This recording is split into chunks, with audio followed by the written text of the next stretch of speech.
Ariel Helwani inside Concert Arena in Abu Dhabi, just days away from UFC 112, and we're being joined by the Vice President of Regulatory Affairs for the UFC, Mr. Marc Ratner. And Marc, you've been around a lot of major events during your time in combat sports.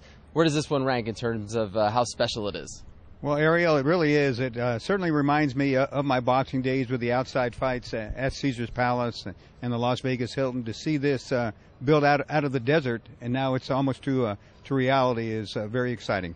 I remember when we spoke to Dana White in January, right after the deal with Flash, was completed, and he said there wasn't even an arena built. So how difficult was it to get the ball rolling here and actually, get an arena here, and here we are a couple of days before the event? Well, I think they started building it 2.5, 3 weeks ago was all, and look at it, it's already ready almost for action. It'll be ready Saturday. They're having dress rehearsals now, and it's just going to be just a thrilling event.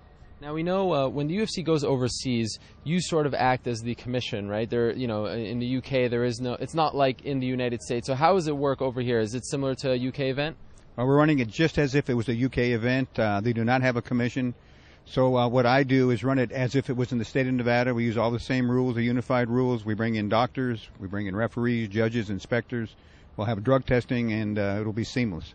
Will the referees and judges come from the UK, or will we see some of the familiar names that we see stateside?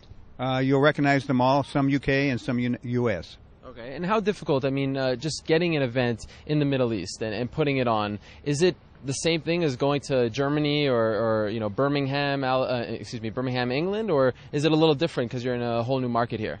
Well, for me, I'm just running it exactly the same from the regulatory standpoint. So in that regard, it is the same.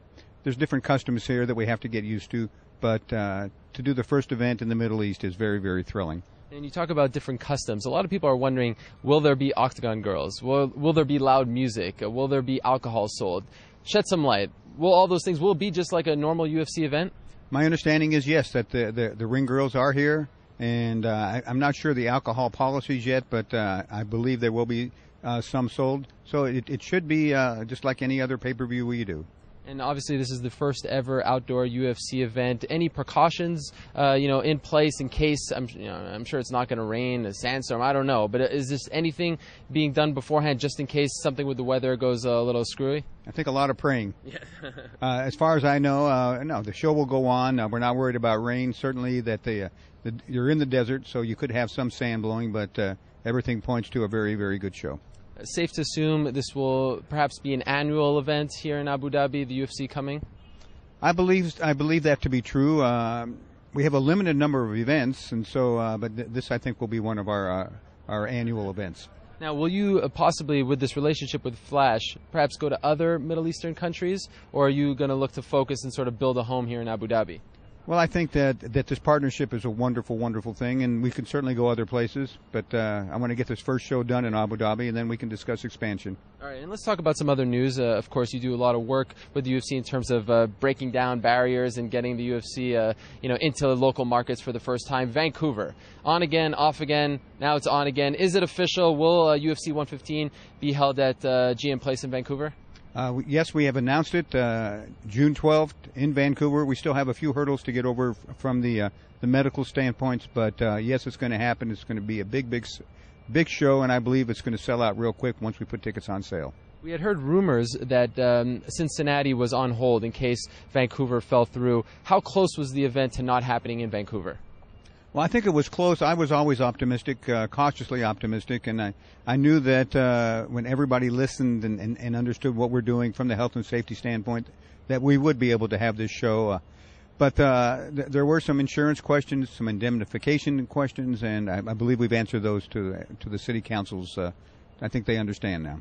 I can't imagine how difficult your job must be trying to teach sort of the old guard and all these, New York, Ontario, all these people who have issues with MMA and always having to restart that discussion and trying to re-educate them. How frustrating does it get at times to sort of deal with those stigmas that are attached to MMA, some of them not even true? Well, New York's, I would say it's frustrating only in the fact that we have been going through, it's an educational process. It's become sort of a political football, but we're in the governor's budget there. We're in the Senate's budget. And hopefully in the next couple of weeks we'll know something. You think 2011, that's sort of a year that everyone has been targeting the debut in New York State. Obviously, Madison Square Garden is the place where everyone wants to see the UFC. Do you think that's a fair guess that in 2011 we could see the UFC in MSG? I think it's a fair guess, and we're also looking at Buffalo or Albany. We've been talking to a lot of arenas there, but Nassau Coliseum. But certainly the Garden is who I talked to for the last almost 2.5 years, once every 10 days. So that would be that would be the cherry on top of the dessert to go to the Garden. And how about Ontario? That's the other one that everyone keeps talking about. Dana White was in Toronto recently. At first, it seems as though the premier was very into MMA, but now it seems as though it's taken a step back in terms of his list of priorities. What's the status of MMA in Ontario?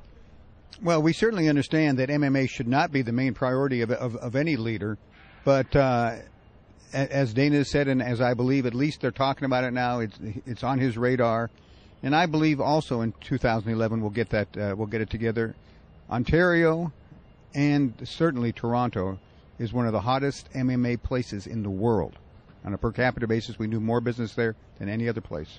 All right, final question. Every year it seems as though the UFC debuts in a couple of new cities. What can we expect for 2010? Any other surprises along the way before the year is out? Well, no surprises, but we're talking to Boston for a late August show, so that would be great. And we're talking about a West Coast possibility for a Versus show. So we're always we're talking to new venues continually. And when I first started with the company, I very seldom got a call back. Now they're calling us. All right, great to hear. And here we are, historic Abu Dhabi. Who would have thought? Outdoors, it's a great venue, and we very much appreciate the time, Marc. Ariel, my pleasure. Yeah, it's very to be involved, especially with a fledgling new sport, which it really is, in the Middle East, is very, very, very exciting.